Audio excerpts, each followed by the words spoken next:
What you're looking at is a map of the states of the United States, the lower 48 plus DC.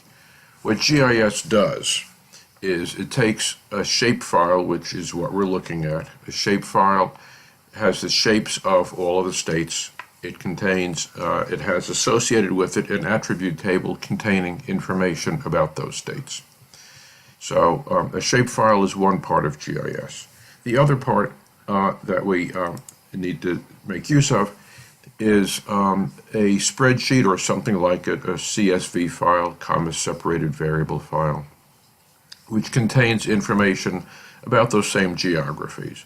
So what I have here is a list of the 48 states plus DC and the unemployment rates as of April of 2018.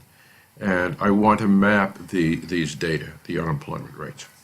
So I'll close the spreadsheet. It has to be closed to perform the next operation. And what I want to do is to link the information about each state to the shapes of those states.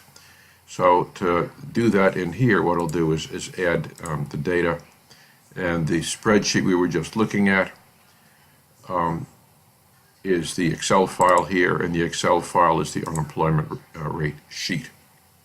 We'll add that. So what we now have is let's look at the attribute table. That is the information about each state that comes with the shapefile. And what it has is lots of information of various kinds, including the name of the geography shape. So each row in the attribute table is associated with one particular shape in the shapefile. Like if I highlight West Virginia, for example, you can see that what will happen here is it highlights on the map West Virginia. If I picked Minnesota, for example, in the attribute table, it highlights the shape associated with it. So each item in the attribute table is associated with a shape. The shapes can be anything. They can be counties, they can be states, they can be metropolitan areas, they can be census tracts, they can be whatever shape you want them to be. They can be countries of the world, for example. And what we want to do is associate the information in the shape in the Excel file with that. So I'll open the Excel file that we have, and we'll see it contains the information that we saw earlier. What I'll do is to show them both so we can see what's going on when we tie these together through what is called a join. So I'll arrange the table so we can see them both.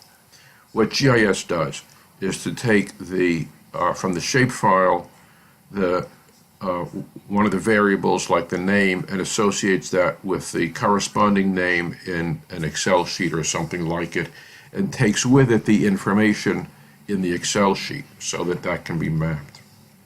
So this is done using a join. So beginning with the shapefile, it must begin with the shapefile. Right-click on it and tell it to join. And we will be joining the name column in the shapefile with the name column in the Excel file that we are joining. These names don't have to match. I just do it for convenience. I make them be the same. But whatever we called it here, we would tell it. All right. So first we took the name of the column in the shapefile is name, and we'll tell it to match that up with the name column here so that it connects these two files to each other. So that happens by default since name is the only possible column that could join. There could be others, in which case you must tell it the correct one. So it's going to match the name here with the name there and take with it the data once we say OK. When I say OK, what has happened now, if we look at the attribute table, is it's picked up the information about each state by matching the names. So now it associates 5.4 with West Virginia, and West Virginia is the name in the shapefile. It is now matched up with this join from the Excel file. We can now close this and we can map our data.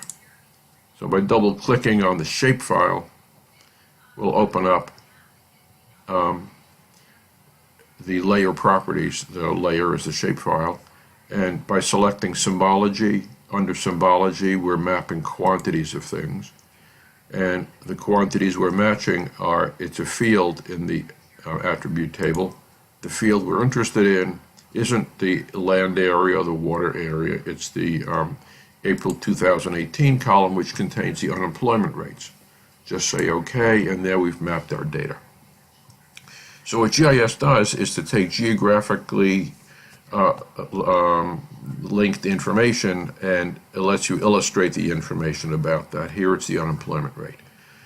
One of the things we can see is that even though the average of these unemployment rates is somewhere around 3.6, 3.7, the way it's measured, and we can see some clustering information. For example, in the North Central, some of the Mid-Atlantic states, they tend to have relatively high unemployment rates as of this time period.